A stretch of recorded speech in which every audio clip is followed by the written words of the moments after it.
let me take a moment and really be in it, because you're right. You never get back to that place, and it changes. You find deeper meanings, or sometimes you forget the meaning of the real why of a song. But I've kind of tried to have some reverence for those first nights or first days of hey, this just happened. Let's commit. Hey, what's up, Patrick? How are you? Doing good to see you. Sorry for the delay. Oh, all good. It's just you and I. The rest are just AI note taker things. Oh, man. It was so weird. All good. I'm Adam. We actually spoke 3 years ago, but it was over the phone. I remember. Yeah. That was a great conversation. Yeah, no, it was a lot of fun to chat with you. I'm glad I get to see you this time around. Yeah, me too. Yeah, you had just put out Passerby, I think. So the album wasn't out. Nothing had came out yet, really. Yeah, except for your first. I was at the Ludlow Hotel. I remember where I was. It was a great combo, but yeah, that feels like forever ago. But that's the point, right? Yeah, right. It was 3 years. It's crazy to think. Yeah, it's wild. Yeah, man. Well, it's great to see you again. I can't wait to hear about what you've had going on. I mean, obviously since the last time we spoke, and we'll talk about the album as well. Cool. Sweet. And I saw that you have some big names on there. Foy Vance, who I've had on my show. He's a great guy. Yeah. And Butch Walker, I think, was on the record too. And did a couple of Butch. Yep. It was awesome. Definitely full circle moments in the collaborations on this project, whether micro or macro, just a lot of finding myself in this like place of, hey, I've really appreciated what you've done for a long time. And all of a sudden we're in the room having the same conversation about what I'm doing. And I think that's the really special thing about collaboration and music in particular. Mm-hmm. It's a small world.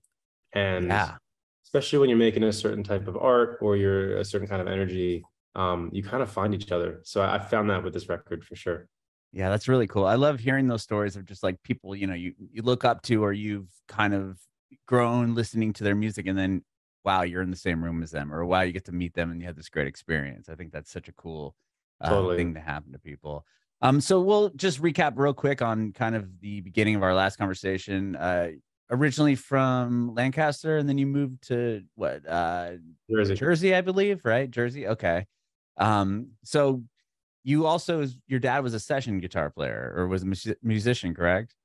Yeah. So dad was a session guitarist in Philly back in like the late 60s, early 70s, and then became a doctor. So, oh, wow. Okay. Left turn, and, music's all a healing art. And he took that direction. I feel like I've always felt like I'm picking up where my dad left off. Mm-hmm. And that's why music's such a bond between he and I. But it is really interesting, our synchronicities, and kind of how I really picked up on his appreciation for songwriting and guitar playing. And I just kind of feel like I'm trying to make him proud. And in the process, I've been doing it for 20 years. You know what I mean? Like, right. Like anything we kind of love to do, there's always a reason, Sure. Wow. So I didn't realize that he was, or obviously became a doctor, but so you didn't grow up like going to the studio with him doing like sessions or anything like that? I grew up hearing him shred in the basement, and play the records as loud as possible. My mom flipping on the basement lights, telling us it's too loud.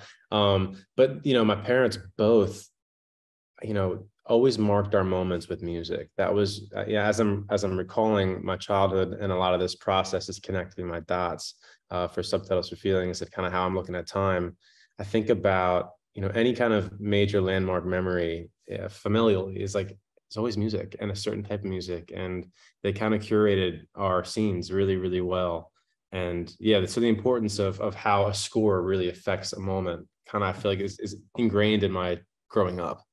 Yeah, and it's awesome. That's the one thing I do love about music. You could hear a song that maybe I haven't heard in 20 years. It'll take you right back to that moment. You're like, oh my gosh, I like vividly remember exactly what I was doing the moment this was playing. It's like the DNA of the memory is wrapped in the song, and you're able to look through a looking glass and see and feel it. These catalysts, like I look for them, and it's not just music, but it really is art in general. Tends to maybe be the closest thing to kind of time traveling. Yeah, 100%. So with that, did your dad teach you how to play guitar, or was it just something that he kind of encouraged, or you wanted to do because you saw him doing it? Yeah, I mean, I picked it up. I mean, I was probably 6 or 7, truly never put it down. And he taught me a lot. and I would just, listen to the records and do the thing you do, where it's like, I was born in the 90s, early 90s. So I still had that kind of last ditch energy of analog and, Sure. digital, early digital, and, rewinding a certain perspective to try to learn these guitar licks. And I am grateful for that. I think, right now I'm 31, and it's Okay. just like, I think about how I grew up. And I'm just grateful that I kind of was able to still use my hands and figure this out kind of on my own, without maybe the help of every bit of digital technology these days. Right. I'm gonna With like open YouTube, so, 2 seconds real quick. I'm just oh, open my phone. It was locked. Just 2 seconds. yeah, go ahead, man. Got a locked out situation. Okay, I'm back. Oh, good. Yeah, I was just gonna say, like, I mean, nowadays you could just go on YouTube and learn how to not pretty Yeah. much do anything, right? And if I it's mean, a look, guitar part or a production piece you want to learn, it's just right there for you. that's awesome. And it's like, I feel like we can use all these tools in the best kind of intention. And Mhm. and I do now, I certainly do that in how I choose to learn, and the kind of rabbit holes I go down. But there's a kind of, I don't know, it's like, it was delicate back then. It was just like, oh, this is endearing, because I don't really know what they did. There's still a magic too. Like, Mhm. how'd that happen? And now, being as deep as I am into production, and I kind of know all the tricks. But Right. You can hear it now, right? Before it was just like, this is really cool. And now you're like, oh, I know what they did there. yeah, my favorite musical moments on this record too brought me back to those points. I Oh, had, okay. I remember specifically, I've been playing guitar my whole life, and it's been a huge part of my journey. And in that, I've also had to redefine my relationship to it, because, when we have these identifiers of who we feel like we are, it tends to change over time. And sometimes it leans, positive, or a little bit like a weight. And I think doing something from a young age for a long time, can sometimes you have to renegotiate that relationship. And I Mhm. think guitar for me was always like, this is my best friend. This is the thing that carried me forward. But also, like, what does this mean? And one night I was just, I replayed all the records, and I just like went back and watched the videos, the early like teenage BB King days and all that stuff. And I listened to songs, like, oh, that's where that lick came from, or that's where I got that, and that's how that happened. And it kind of made me fall back in love with the instrument and how I play it and why I Mhm. play it. Yeah. I mean, I would imagine just playing guitar for so long, you probably get in kind of a groove of how, I'm going to play it this way, and this is how I'm going to write the songs or whatever. And you talked about going back and watching those old videos or watching what you were doing before. Did that inspire like a new, like, kind of turn as far as like maybe certain guitar tones or certain licks that you put on this new record?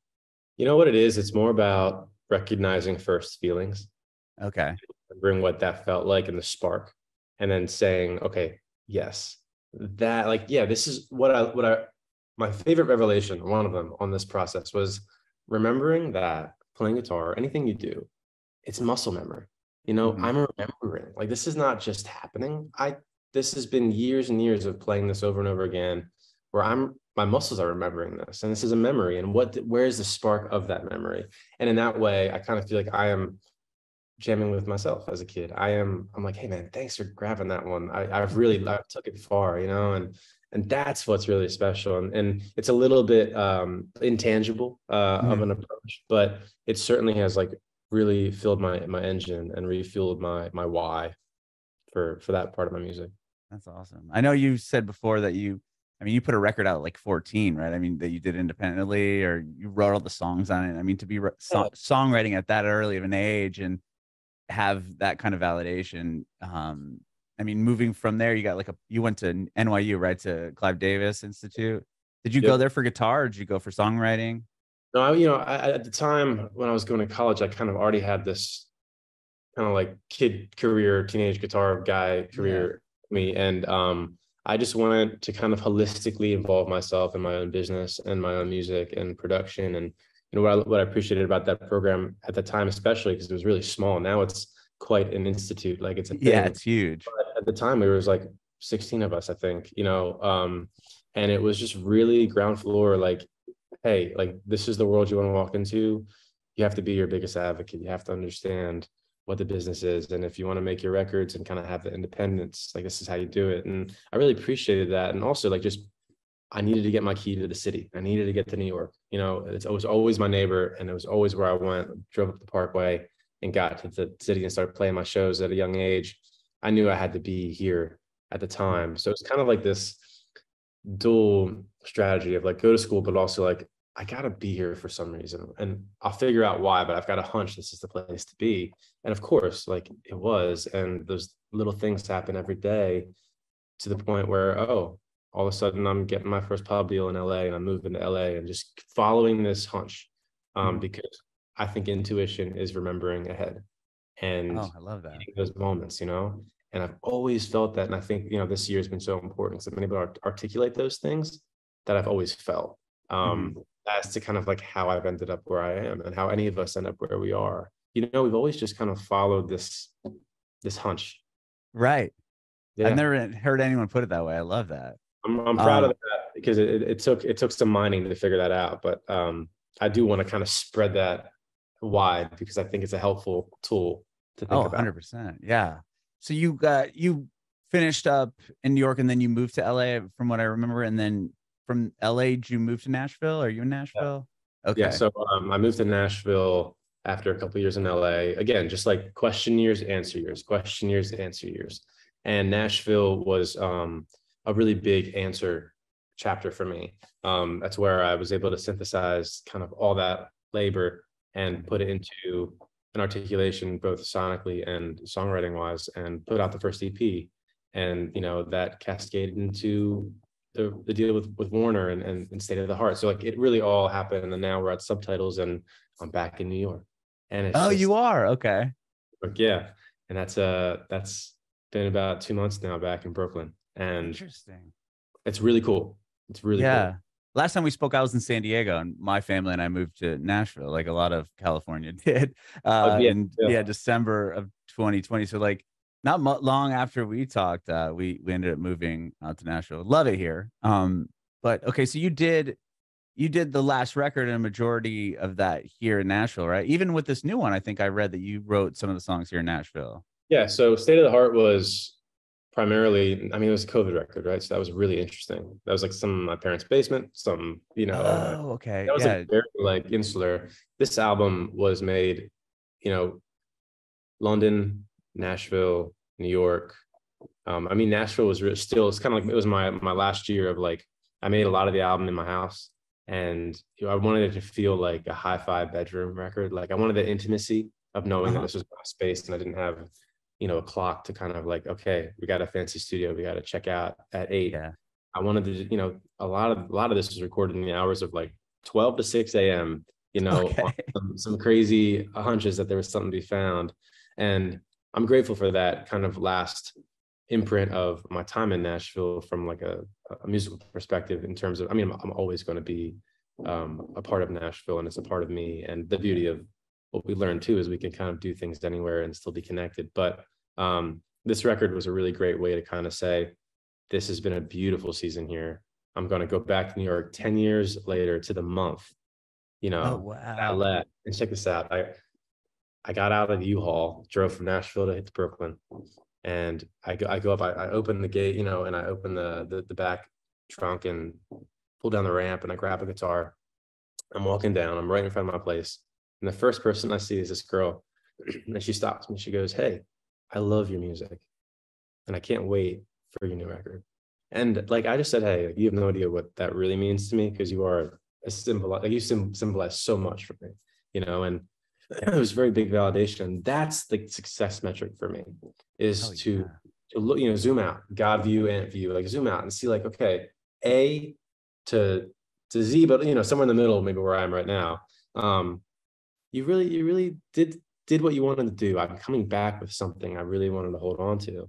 And that was a great validation point. So the theme here is full circle for sure. Mm-hmm. Wow. That's an incredible story. 10 years, I mean, 10 years to the month, you get out, the first person you see recognizes you and says, "Hey, I'm excited for your new record." I mean, when you left New York, could you even imagine that happening? You know, I'm going to return here 10 years later and somebody's going to know who I am in the sense that you know, my music has been so special to them. I mean, would I sound crazy if I said I did? And I think that's what I mean. Like, yeah, I mean, I've always been okay with time. I think I've always understood that, you know, it's going to take time. Like this is not a one-sided deal. Like if you're going for it, whatever it is, even just the pursuit of life, like there's a transaction here and you have to give your time to it. And in that, like when you can really regard it and be here in the present moment, not disregard it, but be inside the present moment and say like, okay, I am here. And this costs something, you know what I mean? So if it's that valuable time, how can you really stay in it and hold on to it? And that's been the whole journey with this record, which was originally called Regarding Time, Subtitle Feelings.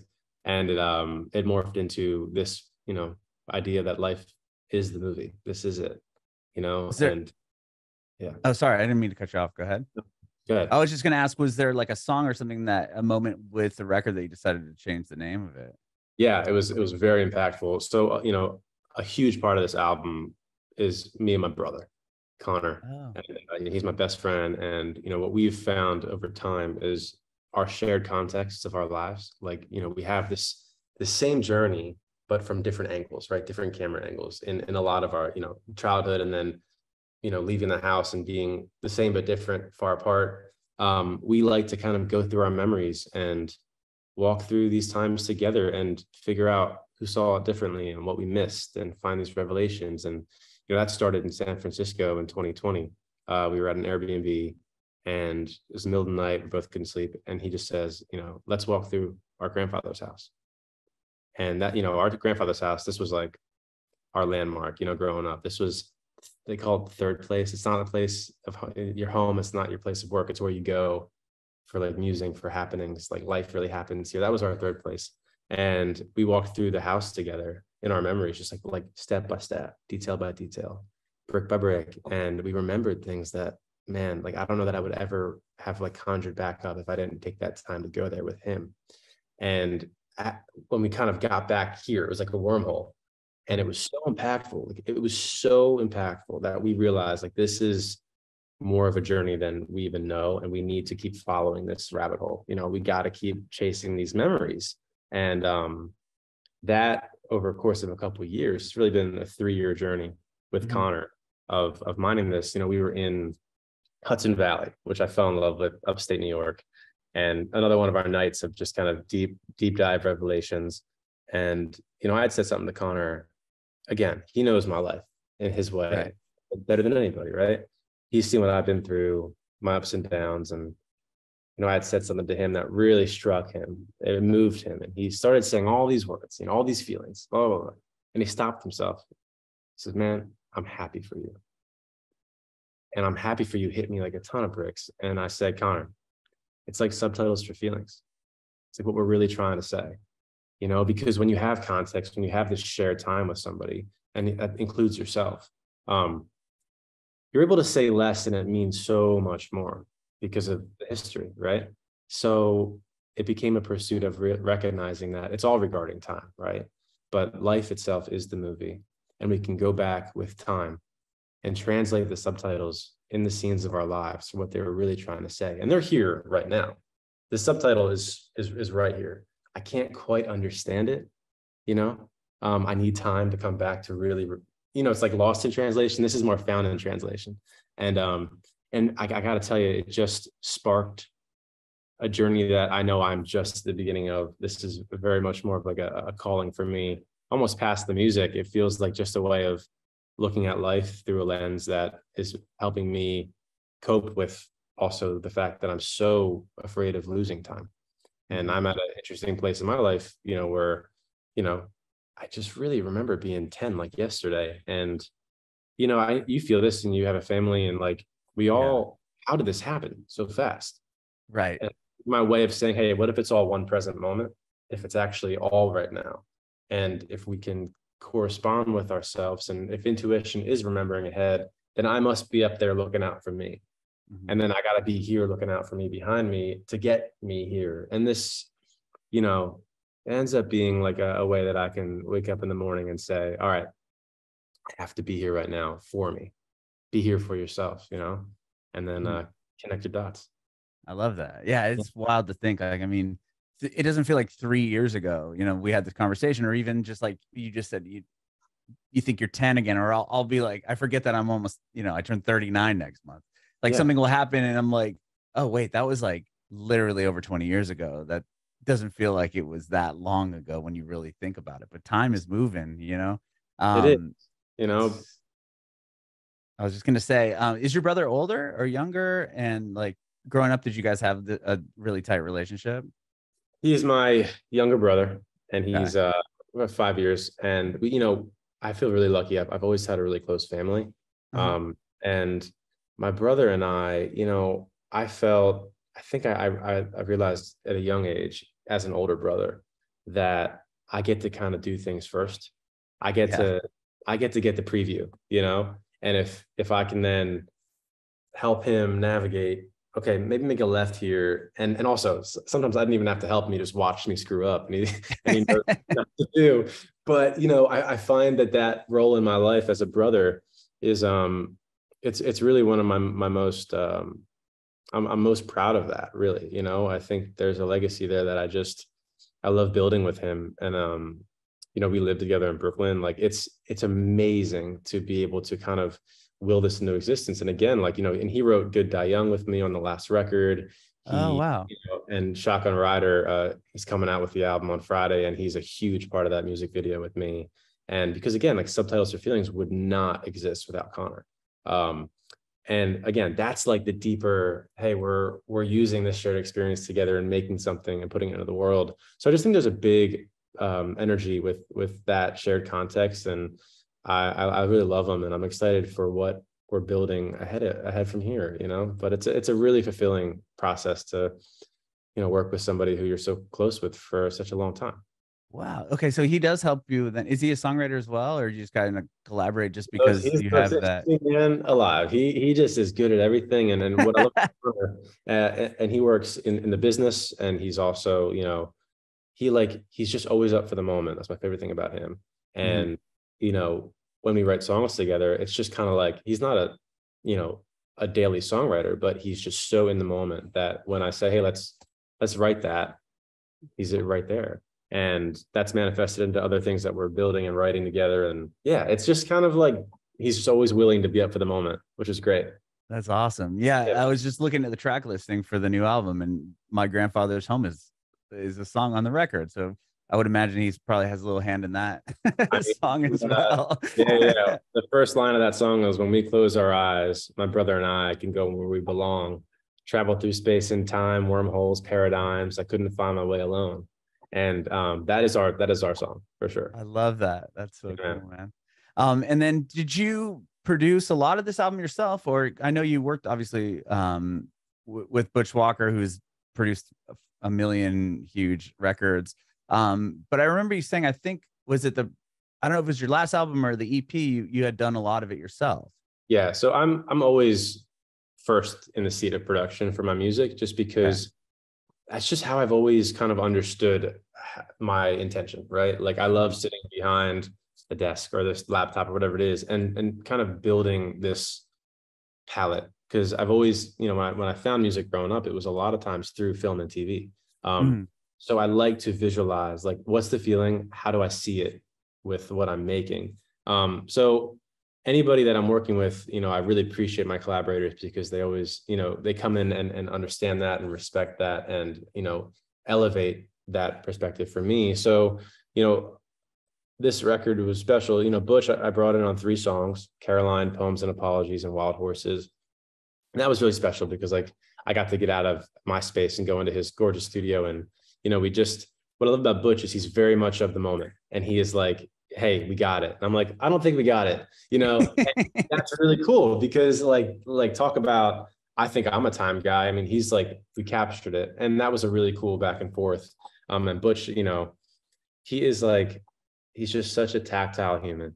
He really feels the experience. And I remember, I mean, I think I discovered his music first on One Tree Hill back in the Oh, day. really? Mixtape was on that, and then I ended up finding his autobiography when I was a freshman in college.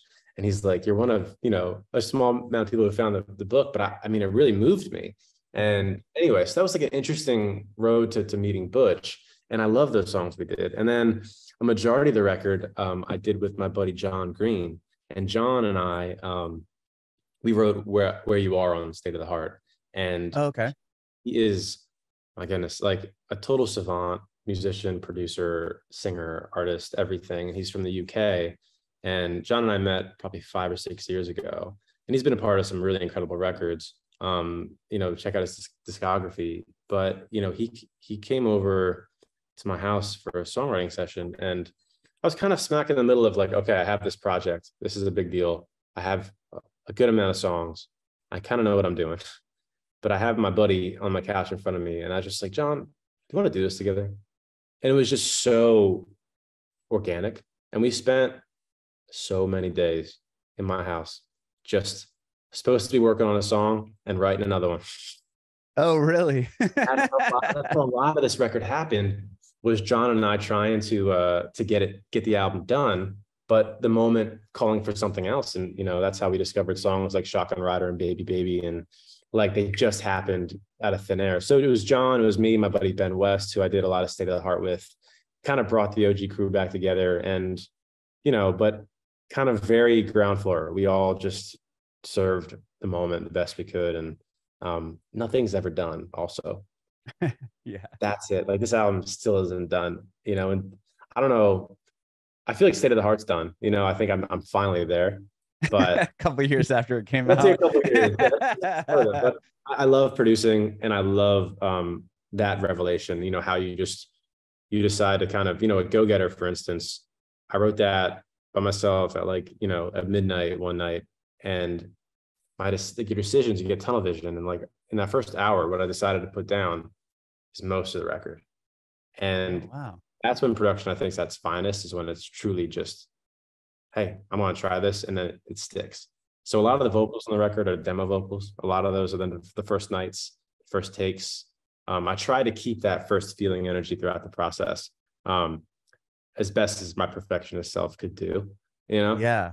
I've heard other artists talk about that, and just in the sense of like the COVID record stuff, where it would be like, okay, here's a bunch of demos, and then they would, when it opened up enough to go to a big studio, they couldn't recreate that emotion when they were singing it first time. Like, okay, I've never thought about this, but it's a great analogy. The demo is the master. Like, that is the song. Like, however further you take it, that's the spark. And so I always treat, if we're putting something down, hey, like, act like it's the real thing, because it is. Life is the movie. This is it. Like, and it's kind of that frame of reference of saying, like, this really matters. So if I feel it this intensity right now, I really understand the source code of the why of this song. Let me take a moment and really be in it, because you're right. You never get back to that place. And it changes, and you find deeper meanings, or sometimes you forget the meaning of the real why of a song. But I've kind of tried to have some reverence for those first nights or first days of hey, this just happened, let's commit. Yeah, I remember you telling me, I think last conversation, that Ruined was kind of like that. You guys went into the studio to record it, and it was just like done within hours, right? Ruined was the first time I ever heard, like, first off, like, a realization, like, oh, this is how I've always wanted to sound. Like, I've met myself in a frame that I really, really am proud of. And also, it was of the moment. Like, that was, we went in just to cut a demo, did it on the floor, and I walked out and I said, I can't touch it. It's perfect, or perfectly imperfect, whatever it is. But that good memory, that's really cool. Yeah, I thought that was such a cool thing to hear. Just, go in, we're going to make a demo, and then it's like, this doesn't need anything. We're just, I mean, it didn't hurt that I had go. Ian Fitchick and Conrad and Sarah Buxton and all the, that was, I had a good crew to get it. Sure. On this new album, were there other moments like that? Like, you talked about going in and writing a song, or working on a song, and then you put out, and then something else comes out of it. But was there another moment where it was like, you just did something, you did the vocals and the guitars or whatever, and you're like, oh, it's done, I don't even need to go back and listen? A really interesting version of that on this record is a song called We Got Old This Year. And the magic of that record is 2 years ago. My dog Charlie had just passed. It was just like heavy era, and trying to figure that out. I got home and I got on a Zoom with my buddy Wayne Hector, who I wrote Glitter with. And, so Wayne is kind of my deep feelings guy. We always somehow go there. And we got old this year. And I recorded it in my apartment, one take, one mic, piano live. Like, this was just to put this down, like no reason except I was really feeling it. A lot of life was happening. And I found that record. I found the session in the middle of Subtitles. And I said, that has to go on the album just as it is. So that song is actually from 2 years ago in my old apartment.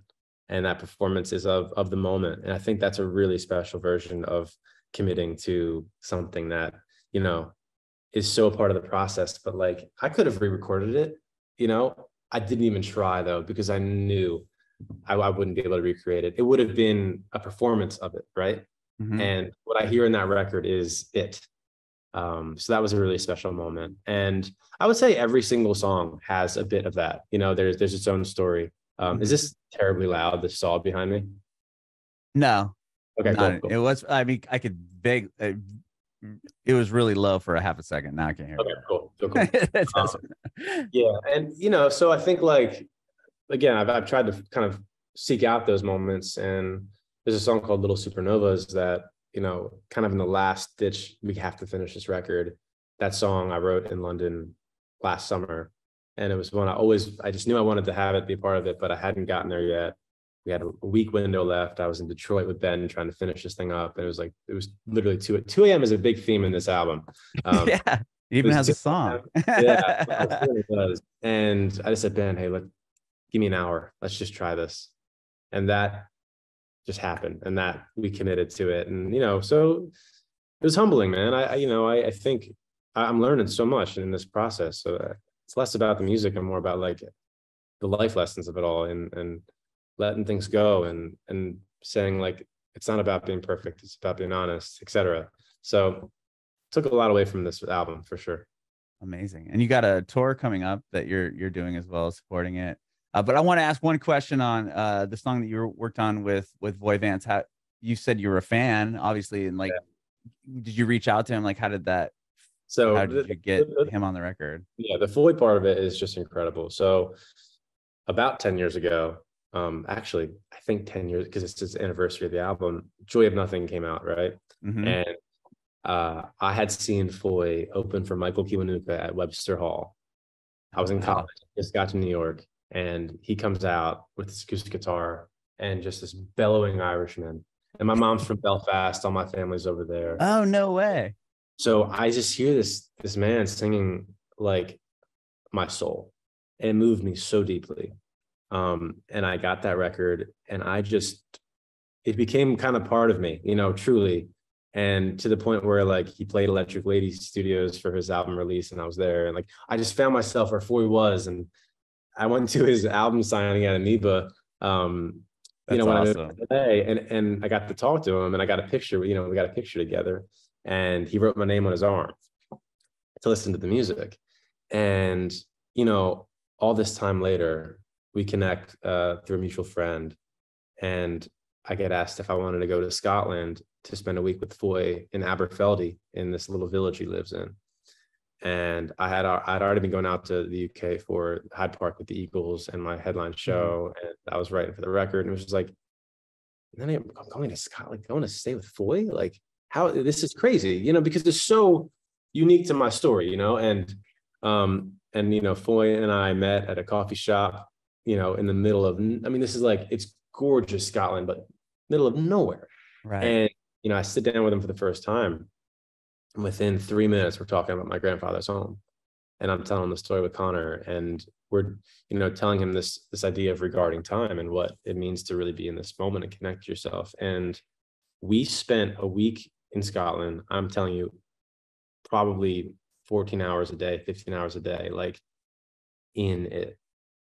I've never experienced that much, like, truly present creation. And we both learned so much from each other. And we walked away from those sessions with, I think 11 songs. And powerful pieces, including My Grandfather's Home, Caroline. Oh, wow. Limit, which is a really fun one, and a number of songs that didn't make this cut of the record, but will be coming out in a different way. Amazing. And, we just became really, really good friends. And when I got home to Nashville, it was just like, that was a full circle. That was a place for me, like, hey, like, and when my grandfather passed, like that, his music was really a part of that grieving process for me. And to be able to write that with him, and it was just so powerful, and the Irish roots of it all. Anyway, all to say, we've remained very close, and it's just one of those things where I'm really just proud of that for me and for the journey. And he is a special man. Yes. There's a lot more to come there, but yeah, I'm just really, that one for me, just, if that music never went anywhere, it was really important to happen, and it just so happens that it was really special music. So That's amazing. Yeah, he's such a. When I talked to him, like his stories, I was just blown away. Like, I mean, Ed Sheeran basically told him I'll put out everything and anything you want to ever do. Like, that's just so wild. Yeah. He's one of those artists that artists are attracted to, like that. Yeah. He's an artist, and he's a storyteller. I mean, truly. And yeah, so to kind of come from my angle and then his angle, and I worked him really hard, because I was like, I'm going to go, and like, we're going hard. Vacation after that week, and then we met up again in Nashville and wrote more music. And I just did something really special with him the other week, and it's just like, I'm glad I'm on Earth at the same time Foy is. That's how I feel. Awesome. I love it, man. Well, yeah, you got the tour coming up next month, which is huge. And you're doing Pilgrim Festival here, right? Pilgrimage. Doing Pilgrimage, and ending the tour at Webster Hall. At that same space that I saw Foy. Oh yeah, no way. That's and cool. It's going to be really cool. Yeah, really special. That is amazing. I have one more question for you. Thank you again so much for doing this. I love chatting with you, and it's just been it's awesome to see, within 2 years, just like all that you've done, or 3 years, I guess.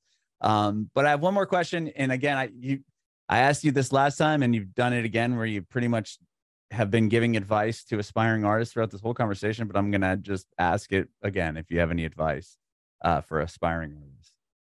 Yeah, I think it does encapsulate what I've been saying. And this will be my advice, I think, to anybody throughout this whole process, is just remember that this really is the movie. This is the feature. You're in it. And at every juncture, it's so important to remember that it's infinitely connected to where you want to be and where you have been. And it's like, you always hear the saying, be a mentor and have a mentor. Think about that for yourself. Go easy on yourself. Look out for yourself where you've been. And remember that you're up ahead looking out for yourself there. And just be here the best you can. It's worth the labor. You know what I mean? This is the time. Just wake up and say, this is my moment. And I think there's just so much pressure to have it right now, whatever it is. And I feel that like making music in this era, it's very fast. And sometimes you feel like, well, if it didn't work on Friday when it came out, it's a failure. Or, we live in these weekend release schedules. Or no, make your art and make it because it's supposed to last forever. That's your immortality. And it's hard to balance all these things, but connect to yourself and you'll be fine. Bringing it backward.